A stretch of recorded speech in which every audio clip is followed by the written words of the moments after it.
ہفتوں سے سمال شریف میں راستے کے تنازع کی وجہ سے کافی معاملات شدت اختیار کر چکے ہیں۔ آج ایک وفد جو ہے وہ جاوید قادر صاحب کی قیادت میں عوام علاقہ نے ڈپٹی کمشنر میرپور سے ملاقات کی ہے۔ اس کے بعد ایس ایس پی آفس بھی یہاں پہنچے ہیں، ایس ایس پی صاحب سے بھی ملاقات ہوئی ہے۔ اس حوالے سے جاوید قادر صاحب اور عوام علاقہ موجود ہیں، یہاں ہمیں بتائیں گے اس والے۔ السلام علیکم۔ وعلیکم السلام جی، ہم ڈی سی صاحب کے پاس پیش ہوئے ہیں اور ڈی سی صاحب نے مارک کی ہے درخواست ہماری، جو کہ ہم تحصیلدار صاحب کو دے رہے ہیں۔ تحصیلدار صاحب اس وقت کہیں کسی وقوع پہ گئے ہوئے ہیں، واپس آتے ہیں تو ان سے ہماری پوری کوشش ہے جی، جو یہ مسئلہ ہے ان لوگوں کا دینا مسئلہ ہے، یہ 200-250 کی آبادی ہے وہاں پر، یہ 3 نالے کراس کر کر ان کے بچے وغیرہ جاتے ہیں۔ جو مین رستہ تھا جس کے لیے مطلب ہے خوشحال کشمیر سے فنڈ بھی لیا گیا تھا اور وہاں پر بورڈ بھی چند ہفتے قبل لگا ہوا تھا، جو کہ اس کو اتار دیا گیا اور وہاں پر انہوں نے بیریئر لگا دیے۔ تو ہماری یہ گزارش ہے انتظامیہ سے، وزیر اعظم سے لے کر ڈی سی صاحب سے لے کر کہ ہمارے ساتھ تعاون کیا جائے۔ یہ غریب لوگوں کا مسئلہ ہے، کوئی سیاسی مسئلہ نہیں ہے۔ میں اس کو سیاست نہیں کرنا چاہتا اور سیاست کی بیٹ نہیں چڑھانا چاہتے۔ ہم یہ چاہتے ہیں کہ ان مظلوم لوگوں کا ساتھ دیا جائے۔ اس میں چاہوں گا میں کہ ہر جماعت کے لوگ ہمارے ساتھ کھڑے ہوں۔ آج ان کا مسئلہ ہے، کل آپ کا ہوگا، آپ لوگ منظم ہوں گے تو آپ کے مسائل حل ہوں گے۔ تو ان لوگوں کا یہ درینہ مطالبہ جو ہے، جو ان کا خاندان، ان کی نسلیں پچھلے 50 سال سے جو رستہ استعمال کر رہی تھی، اس رستے کو بحال کیا جائے، یہ لوگ وہاں سے اپنی گزرگاہ واپس قائم کریں۔ جاوید صاحب، جن لوگوں کے ساتھ یہ تنازع چل رہا ہے اس حوالے سے ان سے بھی کوئی بات ہوئی ہے، مذاکرات ہوئے ہیں، وہ کیا کہتے ہیں؟ جی سر، 2 دفعہ، بلکہ میں نے تو پچھلے 3 سال قبل بھی ان سے بات کی تھی اس مسئلے پر کہ یہ جو مسئلہ ہے یہ کشیدگی پیدا کر دے گا تو اس کو ختم کر دیں۔ راج صاحب نے بولا تھا کہ ہم بیٹھ کر صلاح کریں گے۔ اس کے بعد رخسار صاحب کے گھر بھی ایک پریا ہماری بیٹھی ہے اور دیگر ایک دوست ہیں سماج شریف میں آفتاب اعظمی صاحب، وہاں پر بھی ہماری گفتگو ہوئی۔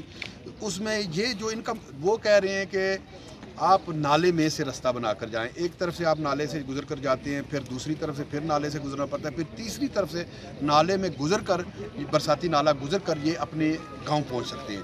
یہ جو رستہ تھا یہ قدیم رستہ تھا، پرانا رستہ تھا جہاں سے ان کے آباء و اجداد گزرتے رہے ہیں، تو اس طرف سے انہوں نے بند کر دیا جو اسٹریٹ فارورڈ رستہ جا رہا ہے۔ تو ابھی بھی ہمارا مطالبہ ہے، میں نے ان سے، یہ لوگ تو یہ کہہ رہے تھے کہ ہم جو وہ بیریل انہوں نے لگایا ہے بیریل کے اندر سے گزرگاہ بنائیں۔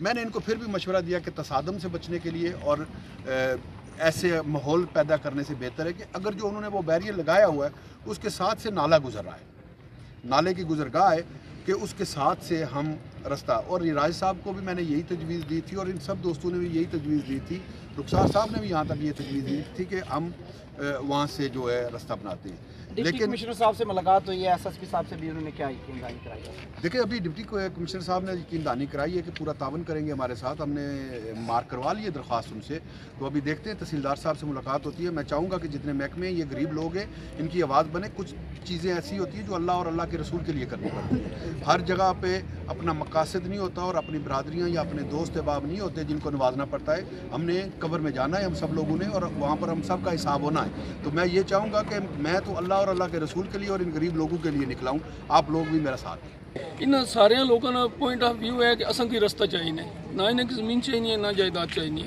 انہیں کی گزرنے واسطے رستہ چاہیے۔ پہلی گل یہ ہے کہ وہ قدرتی رستہ شروع تو لے گئے قدیمی رستہ ہے، ایسی کاغذوں میں بھی موجود ہے۔ راجہ قلعہ ملا صاحب ہمارے محترم ہے، کوئی ایسی بات نہیں ہے۔ ہمارا مطالبہ ہے راستے کا، راستہ ہمیں دے دیں، ان سے ہماری کوئی ذاتی انار نہیں ہے۔ وہ اصل مطالبہ اہل دیر مطالبہ جناب یہ ہے مطالبہ کہ وہ نشاندہی کراؤ، اگر جگہ انہوں دی ہے اسی دستدار ہو جا سکتے۔ راجے نے اتنا ہونا چاہیے نہ صرف گراں جب میں رہنا اتنا ہی ماتم ہوا اتنا چکا لے جانے ہیں جی، تو گراں نے ہیلپ کرنے، تھوڑی دیر بہنا ہرشا کرنا، تو یہ راجے نے ایسا پر آ کے کاٹھی باندھنے کے لینڈ کمیشن ہے، سارے گاؤں والوں کو یہ رقبہ ملنا چاہیے تھا، انہیں بجائے گاؤں والوں کو دینے کے بجائے سارے رقبے پہ خود قبضہ کر لیا۔ اگر انہیں خود قبضہ کر بھی لیا ہے تو ان میں سے ایک آدمی ایسا ہے جس نے 2 کنال اور کچھ مرلے زمین جوڑی ہے وہ راستے کے لیے وقف کی ہوئی ہے، اس نے وہ بھی جو راستہ وہ بھی اپنے قبضے میں لے لیا ہے۔ ہم جناب ڈی سی صاحب سے ملے ہیں، ان سے بھی یہی گزارش کی ہے کہ یہ جو لوگ ہیں ان کا راستہ باگزار کیا جائے۔ اگر یہ راستہ نہیں دے گا تو اس کے ساتھ ایک نالہ بہہ رہا ہے جو برساتی نالہ ہے، اس میں ہر سال 1-2 جانیں ضائع ہوتی ہیں۔